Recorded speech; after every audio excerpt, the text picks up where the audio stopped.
Сәлем достар, бүгін біз жазда қолданылатын сөздіктерді үйренетін боламыз. Campfire – костер. Sunny – күнді. Watermelon – қарбыз.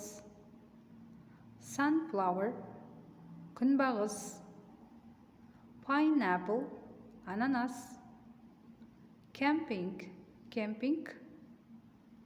Hat – шляпа. Cap – кепка.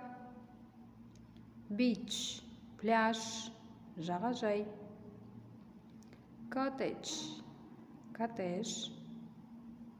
Summer – жаз. Hot – ыстық. Dry – құрғақ. Sunbathe – күнге қыздырыну.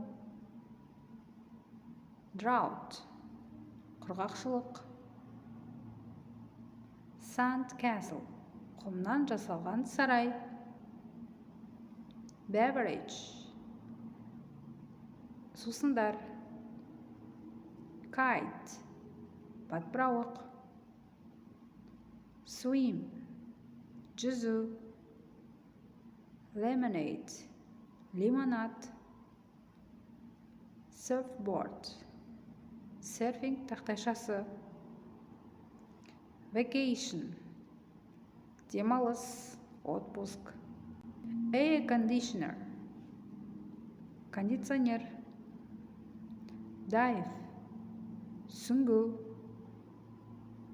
Canoeing – қайықпен жүзу. Receptionist – хатшы. Sweat – терлеу. Juice – шырын. Holiday – демалыс, мейрам. Pool – бассейн. Sunscreen – күннен қорғайтын крем. Okay, goodbye. Thank you.